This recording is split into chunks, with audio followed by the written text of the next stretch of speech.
So we are right now in what book? Exodus. And before we dive into Exodus, we're in Exodus chapter 31 tonight. Before we do that, let's do a little review. We want to get our minds and our hearts moving. Yes?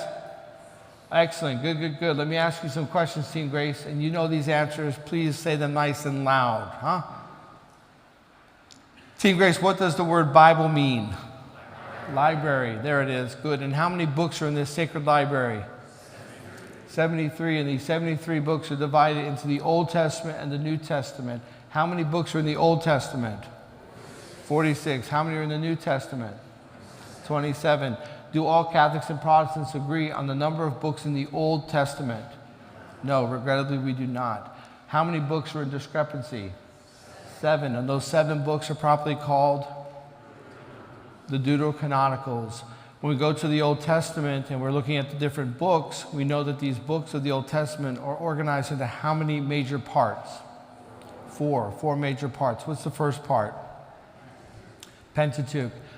Are there any Deuterocanonicals in the Pentateuch? No, thanks be to God. The Pentateuch is the foundation of the entire Old Testament. So, thanks be to God, all Christians, Catholics and Protestants, can agree on the 5 books of Moses, the 5 books of the Pentateuch. That means that we have a basis to try to understand the Old Testament together. So the 5 books of Moses, the books of the Pentateuch. Can we list the books of the Pentateuch? We haven't done that in a little while. Can we do that? What's the first book? And then? Numbers, and then? Deuteronomy. There you go. Those are the 5 books of Moses, the 5 books of the Pentateuch. And if you're going to read the Bible, it's best to just start with Genesis and just work your way right through each book, one after the other. Is that correct? No. You're not going to make it. You're not going to make it. Leviticus is going to beat you up, huh? So we know that we have the narrative books. What's the first narrative book? Genesis. What's the second? Exodus. What's the third? Numbers. So we jump right over Leviticus. Leviticus is a difficult book because what is Leviticus? It's the priest's handbook. In fact, you read the book of Leviticus, everything builds up to the Feast of Atonement, Yom Kippur, and then flows from it, how we're supposed to live because of God's atonement. That's powerful for us to talk about that this evening because our Jewish neighbors are celebrating Yom Kippur today. So the Feast of Yom Kippur, the Feast of Atonement, is the center of the book of Leviticus. So, okay, Genesis, Exodus, then we go to Numbers, and then we go to Deuteronomy, right? No, we skip over Deuteronomy? Wow, you guys are harsh, huh?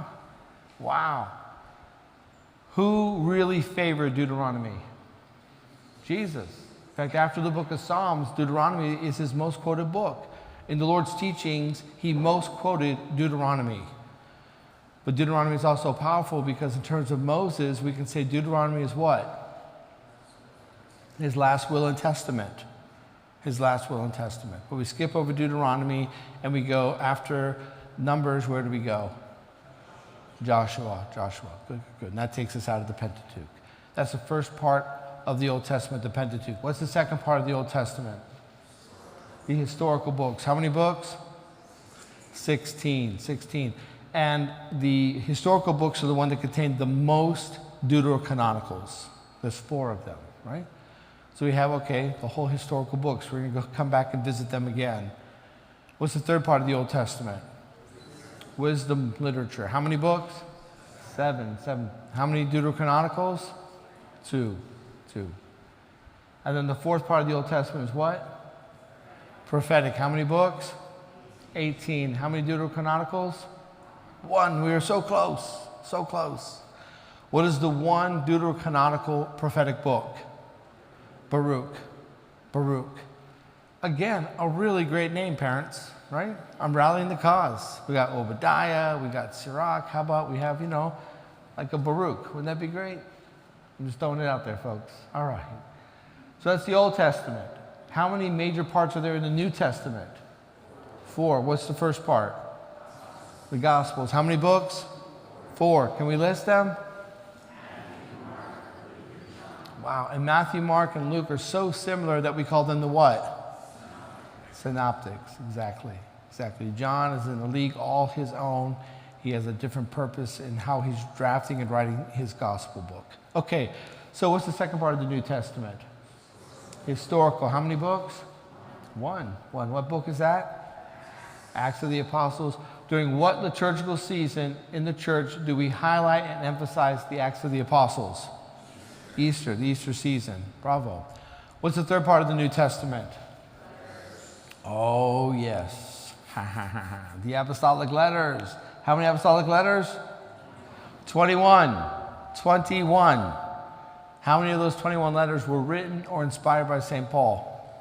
14. So Team Grace, that means we have 7 letters. What are they called? The other 7 letters? The Catholic letters or the universal letters, right? So those 7 letters, they're called universal because they're written to regions of people, right? Okay. By the way, in just a little while from now, we're going to have a formation day on a Saturday morning. We're going to do a deep dive in those 7 letters. So doing all this focus during the Sunday Mass on St. Paul, some of you are like, what about those other 7 letters? Great. So we have a formation day. You have an option to come on Saturday morning, 9 to 12. We're going to do a deep dive into the 7 universal letters. Those 7 universal letters were written by how many apostles? 4. St. Peter wrote how many? St. John wrote how many? And then who were the other 2? Jude and James. True or false, Jude and James were kinsmen of the Lord. True, exactly. That's why if you ever see a picture of St. Jude, he's always holding a picture of Jesus. Because they say Jude and Jesus look very, very similar. This is the reason why when Judas brought the guards into the Garden of Gethsemane, Judas Iscariot had to kiss the Lord. Because Jesus, James, and Jude looked so similar because they were kinsmen. So the guards wouldn't have known which one was Jesus. It was dark, they wouldn't have known. Judas had to kiss the Lord so they know, oh, this is the one. Right? All right, so we have the 7 Catholic letters, universal letters. How many letters were written or inspired by St. Paul? 14, exactly. And within those 14 letters, this is so fun, isn't this? Within those 14 letters, how many types of letters do we have? 4. What's the first type of letter? Teaching letter, exactly. How many teaching letters? 6. And this past Sunday, we talked about the first teaching letter, which was what? First Thessalonians, exactly. And did you all read it? Awesome. How many chapters? 5. Very simple, 5 pages, right? So you have the teaching letters, 6 letters. Okay, what's the second type of letter? Pastoral letter. How many? 3. So Titus, 1 Timothy, 2 Timothy. What's the third type of letter of St. Paul? Captivity. How many letters? 4. And what's the fourth type of letter of St. Paul? Hebrews. Okay, good. Okay, those 21 letters, 21 apostolic letters in the New Testament. What's the fourth part of the New Testament? Apocalyptic. How many books? What book? And did we make it definitive? Are we going to do a walk through the book of Revelation next Easter season? Did we say that? Would you guys be up for that? Because let me tell you, I'm going to break out the spiritual tradition on you guys. St. John's in that cave, 7 mystical visions. Woo, you better watch out. Huh? Yeah? You guys up for that next Easter? Okay, I'll start prepping because I'm going to have to prep for that book. All right, so there are the scriptures, dear friends. And we talked about how there are 73 books in the entire Bible, but if we just want the base storyline of salvation, we just have to read what books? The narrative books. We talked about those, exactly. How many narrative books are there? 14. And they're not very long. People always seem so overwhelmed by the scriptures. Then when they actually start reading the scriptures, they're like, this isn't very long at all. For example, we've talked about how Obadiah is the shortest book in the Old Testament. You can read Obadiah tonight. Second book in the shortest book in the entire Bible is 2 John in the New Testament, one of those Catholic letters. And right after that is 3 John. 2 John is like a paragraph. You go home tonight before you go to bed, read Obadiah, 2 John, 3 John, tomorrow morning at work, say, man, last night I read 3 books of the Bible. And it would have taken you maybe 8 minutes. So people say, I'm so overwhelmed by the Bible. It's just because you're not reading it. You're letting yourself be overwhelmed by it. Right? So this is why it's very important for us to kind of walk through the scriptures. All right, so the narrative books, Genesis, Exodus, we're in the book of Exodus. If you could only use one word, watch out, only one word to describe the book of Exodus, what word would it be? Worship, exactly. It's all about worship. God is liberating his people, not because he's some type of socialist revolutionary. I'm going to, overturn the man and, we're going to liberate my people. No. It's a politicalization of the book of Exodus. No.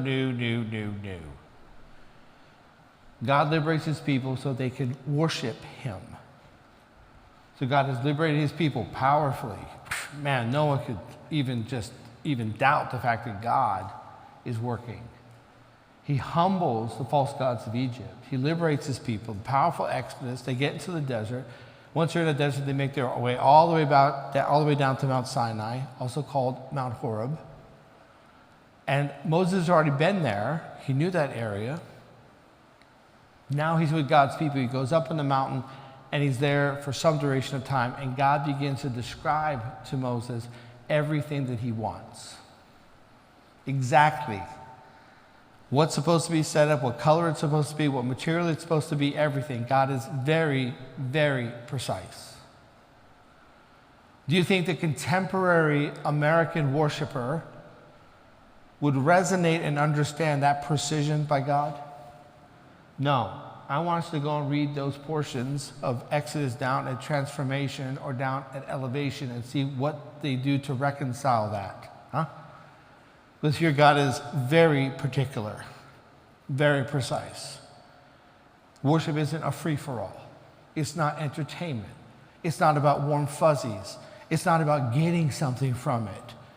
This is an exaggeration. We just took our own egotism, we just morphed it right onto worship. Worship is about acknowledging the sovereignty of God, that he is majesty, he is splendor. It's acknowledging our place. We come before him as creatures who have been made by his grace, children. And we've been invited to come before him. And because we are so fallen and because we are so lowly, God has to teach us how to worship him. In our fallenness, we keep wanting to reject those lessons, right? We want to worship ourselves. I want the warm fuzzies. I want the music. Wow, it's nice that you know what you want when you're supposed to be focusing on God. Huh?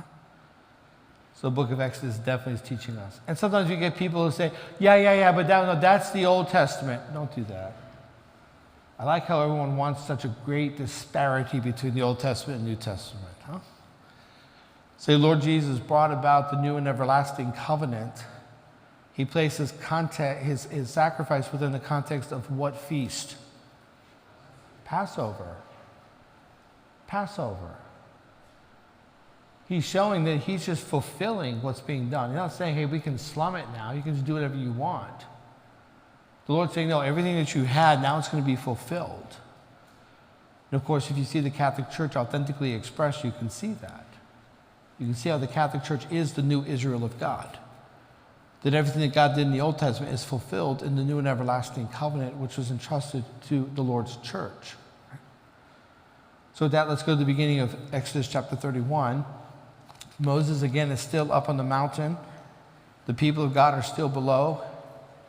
And after giving all this description and everything that God wants, it would be realistic for us to ask, who is going to build it? Who's going to build it? Now, that might be actually an easier question and an easier solution because remember, God's people were in slavery for 400 years. And what were they doing during their slavery? They were building things. So this part, they're like, okay, we got this. We had to struggle to find the gold. We had to struggle to find the colors that God wanted for the curtains and stuff. That part, okay, we had to work with. But building it, we got this. And look what God says. Chapter 31, verse 1.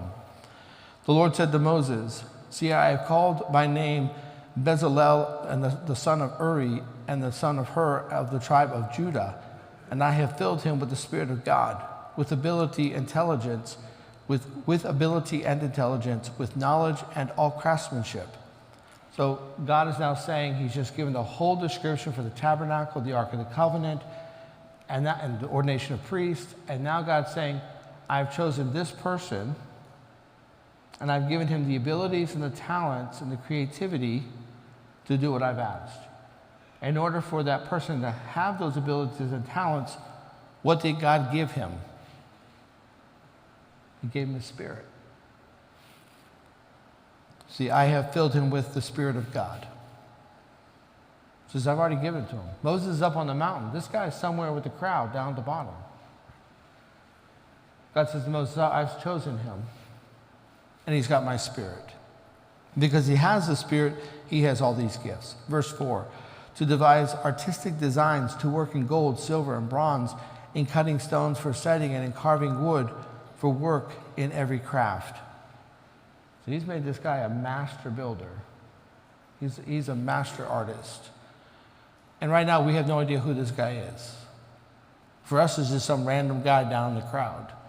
But God knows exactly who he is. God knows the abilities that he has given to him, and God has chosen him to build.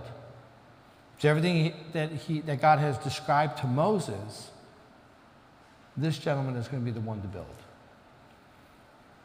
And by the way, it is powerful that you see that Bezalel is from Judah. So 12 tribes. We know that the major tribe is what tribe? Judah. Judah. Yep. That's the one. The prophecy is the Messiah will come from Judah. So already it's like, okay, Moses is of the tribe of Levi. Those are the priests. But isn't it funny that the priests are not the ones entrusted with initially building the things of God? It's like, they used to get around, they're like, the Levites are great, but you know what? If you want to get something built around here, you ask a Judite, right? It's kind of what we used to say in Europe. Okay, if you don't want anything done, ask the Italians, okay? But if you want something done, you get a German or an American.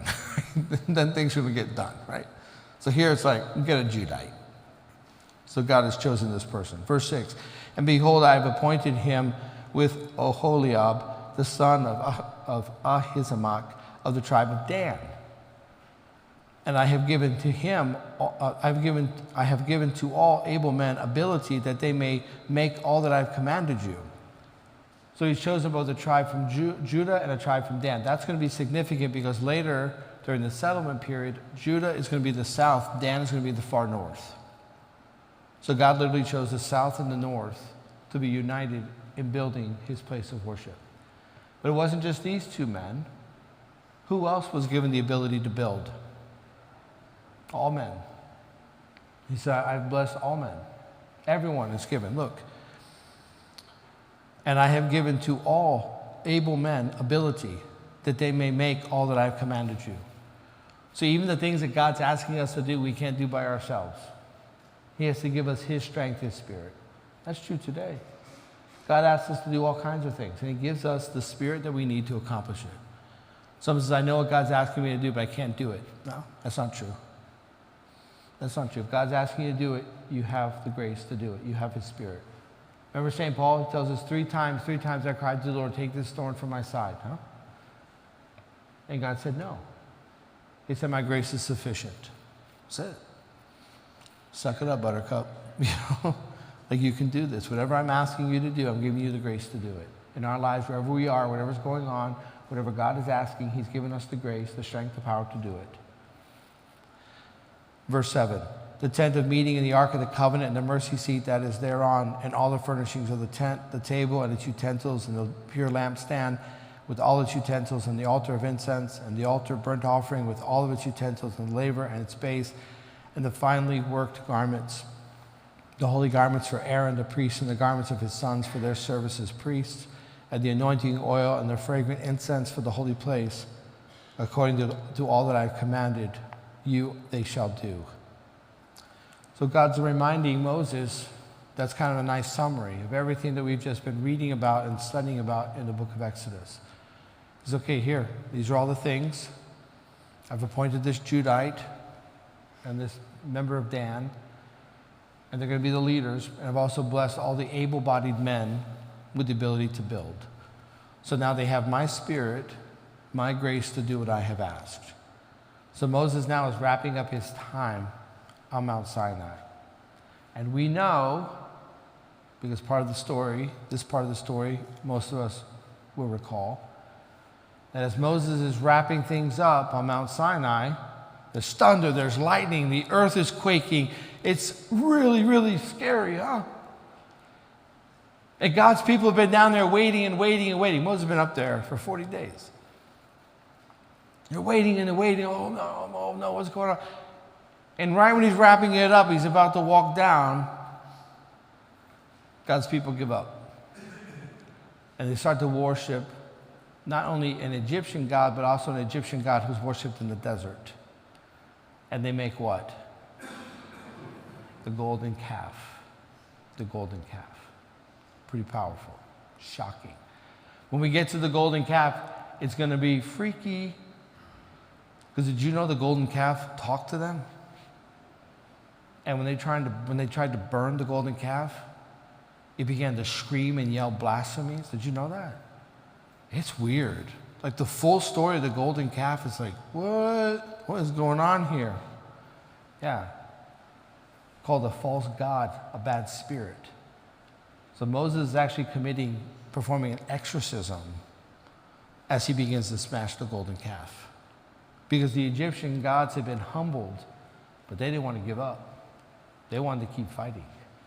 So we're going to eventually get to the golden calf. But for now, Moses is wrapping up his time on Mount Sinai.